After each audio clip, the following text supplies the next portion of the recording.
salaamaaleykum. maaleykum salaam. waaw ñu bàyyi la mbokk internet nga présenté wu. waaw man la Mamadou Biguine Gueye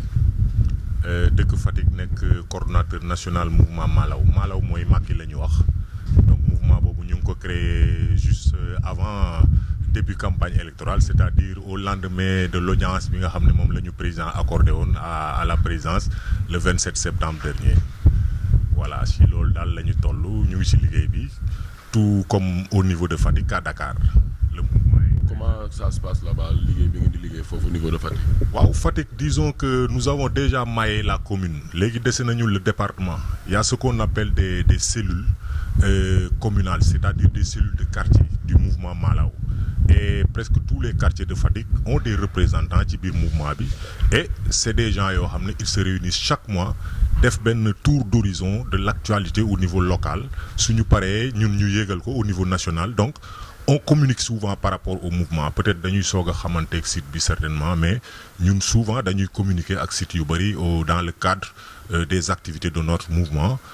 activités yoo xam ça tourne autour tout simplement du soutien bi nga xam ne moom la ñuy apporter le président de la République son excellence monsieur Macky Sall. apporter soutien le président de la République bu ñu gisee ni jeunes yi nekk foofu noonu est-ce que ñu ngi si gis seen bopp parce que récemment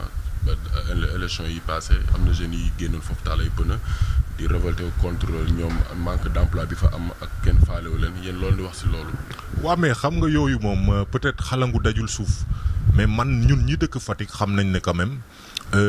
beaucoup d'emplois ont été créés à Fatick depuis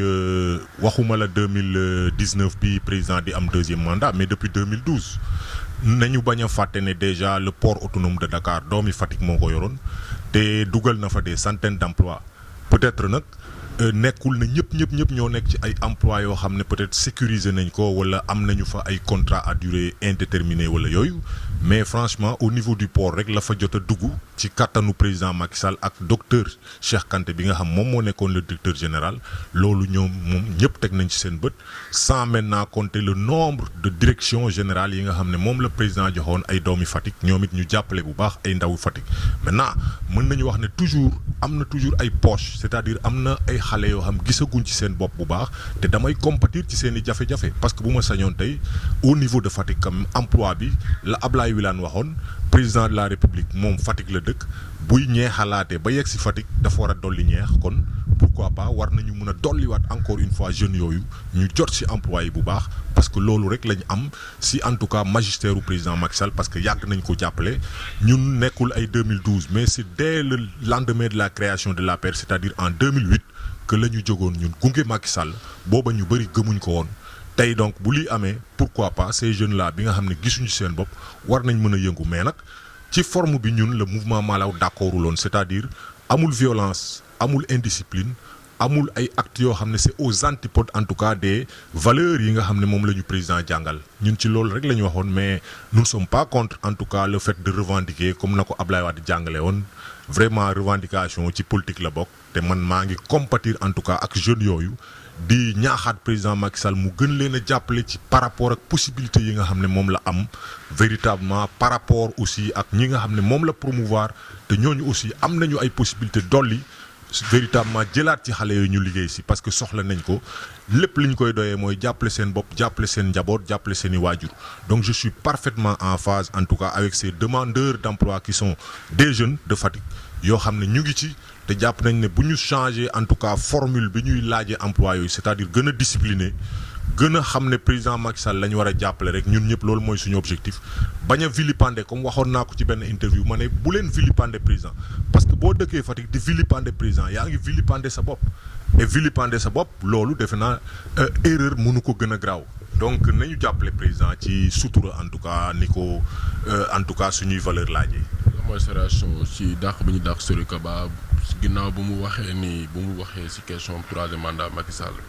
waaw xam nga man souvent ay waxu jàmbur sax bariwul lu ma ci wax souvent ñun ay nitu action lañ donc dañuy jàppale président rek ci politique maintenant ñun ñëpp dañuy def équipe parce que Sori man ci daf ma daan fréquenter ba jour bi ñu koy donc nommé bu ma déggee dina confirmer loolu donc Sori sama grand frère la sama xarit la ba même des semaines après sa nomination comme directeur général ñun dañ daan toog bi mu faloo directeur général bon peut-être la xaw a sori tuuti mën na am ne peut-être yitteyee ko jàppoon tuuti mais jàpp naa ne quand même la président Abdou Diouf waxoon rek laa lay tontu je respecte l'autre dans sa différence maintenant lan mooy loolu mooy nit wax na joxe na position yam respecté naa ko mais su ma nekkoon place am man en tout cas du ma waxee noonu parce que Sori moom peut-être dafa fàtte ne peut-être diplomate la am na question yoo xam ne le président de la République tontu na si ba pare et le président moom moo ñu waxoon ne moom leer na ko ne la politique peut s'accommoder de l'éthique c'est-à-dire des valeurs comme l'éthique et la morale donc à partir de ce moment-là man je prends Macky Sall au mot Macky Sall bu waxee loolu ça veut dire que Macky Sall am na éthique am na morale. te am na loo xam ne Sori Kaba bu ñëwee réconforté waxu Macky Sall tey la moo. c'est-à-dire réconforté wul waxi Macky Sall foofu la débat bi nekk dama la ne le président Macky Sall dafa clore le débat il a dit que man constitution aaye na ma ko mënatul nekk mais jeex na man su ma nekkoon à la place de Sori donc suñu ma laajee dama naan non le président a clos le débat léegi su dee da ngeen ci bëggaat ay clarification wala position bu bees man yëguma ko dem leen ngeen laaj président je pense que loolu moo nekkoon en tout cas la position du diplomate la position du militant discipliné en tout cas la position du militant responsable mooy mu ne dem leen ci président parce que président clore na débat bi léegi man awma ci kaddu franchement je pense que donc c'est une erreur communicationnelle boo xam ne mënoon na ñàkk mais tout compte fait on compatit véritablement à sa douleur parce que c'est une douleur ñun bëgguñu woon doomu Fatick tey ñu wàcce ko mais véritablement wàcce nañ doomu Fatick mu nekk lu ñu naqari ah ñuy lancé waat appel rek su dee président mën na ko réhabiliter par rapport ak loolu xew mais pourquoi pas ñun yéene wuñ ko en tout cas mais quand en tout cas que Sori reconnaisse que quand même def na benn erreur pourquoi pas na jéem a véritablement amender ou pourquoi pas demander s'excuser au niveau du président de la République pourquoi pas mu réhabiliter ko parce que loolu mën na dal ku nekk quoi. yan projet ngeen am au niveau de Fatick seen mouvement boobu. donc véritablement daal en gros ñun jàpp nañ ne notre mouvement yàggul mais ñëpp xam nañ ne ñu ngi def ay pas yoo xam ne am nañu solo au niveau de Fatick mais au niveau national nous sommes aussi représentés actuellement autour de 13 départements du Sénégal donc c'est un mouvement d'envergure nationale te bu soobee yàlla bien vrai que moyens yi mayewu ko mais ñun engagement la ñu jiital rek parce que ñi ñuy jàppale yëpp au niveau national nekkuñ ay nit yoo xam dañ leen di jox ay strapontin wala di leen accompagner par rapport ak ay moyens du loolu ñun on communique sur ce que le président Macky Sall a fait depuis mu jël Sénégal sur en tout cas les projets yi nga xam moom la président am dans le futur pour le Sénégal ci loolu lañ nekk te ci loolu véritablement beaucoup de Sénégalais ñu ngi ñu siy wuyu ñu ngi sant yàlla bu baax di lancer waat appel une fois de plus au président Macky Sall mu gën ñu jàppale mu gën ñu dooleel fi may peut-être tëjee tuuti mooy koñ bi ma dëkk Fatick président dafa wàcce ñetti directeur général ci diggante diir boo xam ne peut-être motagul 6 mois donc peut-être ci ay erreurs politiques la leen wàccee c'est vrai nous sommes en phase mais c'est un quartier boo xam c'est le deuxième quartier le plus grand ci commune bu Fatick moom mooy le quartier Ndouk donc suma grand frère Pape Khalignan bi yoroon ASP yi wàcce nañ ko wàcce nañ tey démb Sori Kaba ci diggante bi wàcce nañ Bouba Diallo ñoom ñëpp Ndouk lañ dëkk léegi Ndouk amatul un représentant un répondant de l'APR à Fatick te Fatick dafa am ay poches d'opposition yu fa nekk et les gens qui sont là-bas am nañu doole te koñ bi ma dëkk l'ancien directeur général des douanes fa la dëkk te moom moo àndoon ak Ousmane Sonko ci élection présidentielle Boubacar Camara recevoir na ma waxtaan nañu xamante nañu bu baax mais moom sama kër ak këram motul 100 mètres